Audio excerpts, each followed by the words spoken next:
encontramos en el campus de la Universidad Central de Venezuela, específicamente en la Facultad de Humanidades y Educación, en la Escuela de Psicología. Gracias, profesor, por el tiempo y espacio que nos brinda. Él es el profesor Johnny Martínez, nuestro instructor en la Cátedra de Geografía, adscrita a la Escuela de Administración y Contaduría. Profesor, le vamos a realizar una serie de preguntas sobre los temas vistos en la clase esta semana. ¿Por qué estudiar a Fernán Braudel, profesor? Bueno, muchas gracias por la invitación.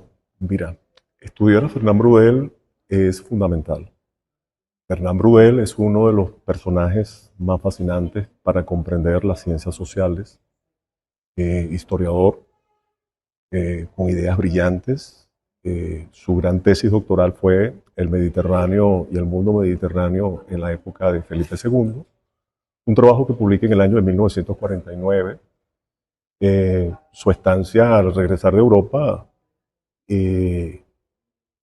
se encuentra en una situación extremadamente difícil porque es víctima de la aprehensión por parte de las tropas nazis, y esto lo lleva pues casi que a redactar de manera casi que de memoria su tesis doctoral. Eso sin lugar a dudas es una gran contribución y es considerado el padre del enfoque geohistórico. ¿Okay? Con Fernán Braudel se inicia ese proceso de estudio sistemático del tiempo y el espacio. Allí él visualiza en ese Mediterráneo toda esa gran influencia y comienza a desarrollar su gran teoría. También elabora otros trabajos importantes, como lo va a ser la historia y las ciencias sociales, del cual hace poco publicamos un trabajo donde hago un comentario y análisis de su obra y donde precisamente llama a ese diálogo necesario, a esa interdisciplinariedad, a esa fusión de las ciencias sociales. No pueden trabajarse las ciencias sociales, las disciplinas, de manera aislada, sino de manera integral, holística, ¿okay? Para usar un concepto de psicología, aprovechando que estamos en la escuela de psicología, y esto nos permite ampliar el horizonte, y más ustedes que van a ser futuros contadores, administradores, necesitan localizar espacios, ¿ok? El posicionamiento de las empresas, de las transnacionales, del mundo, cómo se desarrollan, ¿okay? Cómo interactúan, cómo es ese comercio, ¿okay? De allí pues que Fernán Braudel para nosotros es fundamental. En algunos pasajes de su vida comentaría que a su regreso de Sao Paulo fue posiblemente, o fueron los momentos más felices de su vida. El estar en Brasil y participar allí en diversos foros académicos en Sao Paulo. De modo pues que es fundamental que nosotros hagamos una lectura crítica, objetiva, de lo que fue su gran contribución a las ciencias sociales. Lamentablemente se despidió de nosotros en el año de 1985 y bueno, es una figura consagrada, fundamental, es un historiador al que cita mucho el ya también fallecido Enrique Dussel, y con él nosotros vamos a tener una visión bastante crítica de las ciencias sociales y muy particularmente de la geografía. Muy bien, profesor. Usted también nos menciona a un economista que fue Nobel de Economía. Su nombre es Paul Krugman. ¿Cuál cree usted que es su importancia?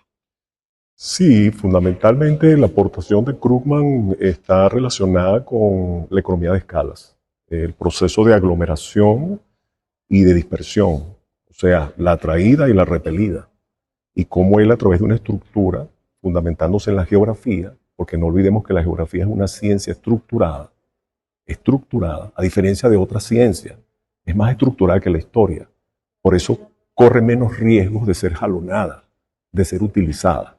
Entonces, él se centra básicamente en ese enfoque, la economía de escala, la dispersión y la aglomeración. En el año de 2008, este economista fue laureado con el Nobel de Economía por la Academia Sueca y es fundamental porque trabaja con modelos y son modelos, como ya les dije, estructurados. Cuando se trabaja con estructuras, siempre las aportaciones son muy sólidas, porque las estructuras tienen cimientos muy poderosos, no se pueden tambalear, no son fáciles de mover. Entonces, es allí la importancia de Paul Krugman. ¿Okay? Además de eso, bueno, un columnista y un gran crítico en el New York Times y ha desarrollado un extraordinario trabajo en el campo de la economía. Hablando de la nueva geografía, la evolución de la geografía nos ha dado muchas aportaciones, cada geógrafo con su época. ¿Cómo ha sido esta evolución, profesor? ¿Podría comentarnos sobre esto? Bueno, la evolución ha sido muy grande, una pregunta bastante amplia, ¿no? Podríamos hablar de Hecateo de Mileto en el siglo V antes de Cristo, antes Heródoto. Daríamos con la famosa Hecateo de Mileto, desarrolla un trabajo interesantísimo que es la periégesis, una especie de periplo, donde el Asia Menor, donde él ve la Atenas configurada como el centro del mundo, allí comienza su gran aportación, viajes, exploraciones, recorridos, notas. Es decir, era una geografía más que todo de observación, ¿okay? Una geografía más que todo de observación, de caminar el terreno, de visitar los sitios puntuales, y este geógrafo, sin lugar a dudas, hizo una gran contribución. Luego podríamos, para ir resumiendo, podríamos dar un salto y digamos hasta el siglo XIX, 1826, se traduce la gran obra al español del famoso Alejandro von Humboldt, un geógrafo alemán, que publica un libro interesantísimo llamado Viaje a las regiones equinocciales del nuevo continente. En este trabajo Humboldt narra su recorrido por América, analiza las corrientes oceanográficas, revisa todo lo que tiene que ver con los relieves, explora el Orinoco, hace un pasaje muy interesante y es considerado por muchos como el padre de la geografía moderna. ¿Okay? Luego, bueno, continúan otros geógrafos más adelante. Todo ese siglo XIX se va a dar una gran pugna entre la geografía alemana y la geografía francesa. Vamos a tener por parte de los franceses a un gran Vidal de la Blanche. Vamos a tener por parte de los alemanes a un gran Friedrich Ratzel. Y comienzan esas escuelas a entrar en pugnas. Ese proceso se va a ir dando durante casi todo el siglo XIX, muy interesante. Y pienso que hay un punto de quiebre que se da con la aparición de Yves Lacoste, un personaje interesantísimo que aún vive, tiene 95 años, nació en 1929, para que ustedes tengan idea, caballero de honor de la Legión Francesa, y desarrolla un trabajo extraordinario que se titula La Géographie, un arme pour la guerre, o sea, la geografía, un arma para la guerra. Este trabajo tiene una gran resonancia porque incorpora el fenómeno del geobelicismo. ¿Ok? Recuerden siempre eso que les digo, geobelicismo, y es de consulta obligada para militares, sobre todo que desarrollan la estrategia militar, la estrategia de la guerra. A tal punto que en ese trabajo que él desarrolla, La geografía, un arma para la guerra, analiza la situación de Vietnam del Norte, cómo las tropas estadounidenses bombardean los diques y cómo se producen inundaciones en esos grandes sembradíos que inundan población.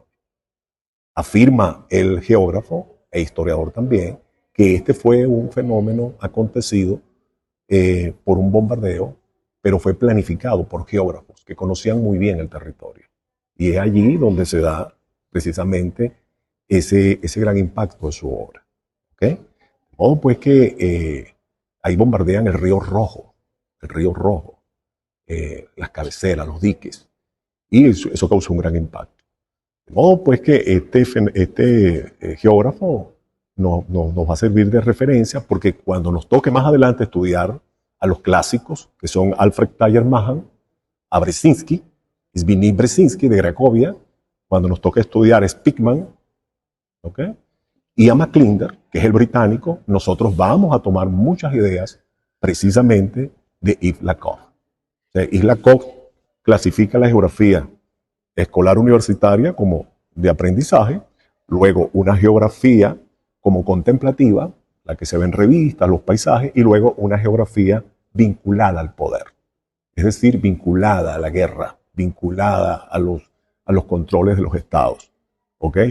Eso es lo que plantea básicamente este geógrafo Yves Lacoste. Profesor, usted también nos mencionó a Friedrich Ratzel. en algunos segmentos de la clase y lo acaba de mencionar ahorita.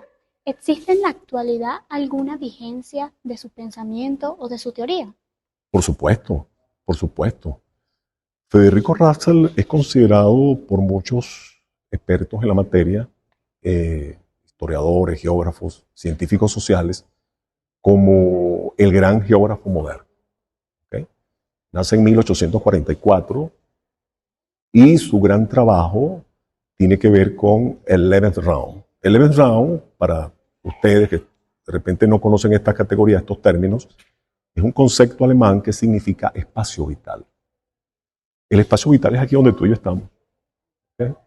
Estamos en esta extraordinaria biblioteca de la Escuela de Psicología de la Universidad Central de Venezuela, Patrimonio Arquitectónico de la Humanidad, declarado por la UNESCO, y este espacio vital es fundamental para que coexistan las especies.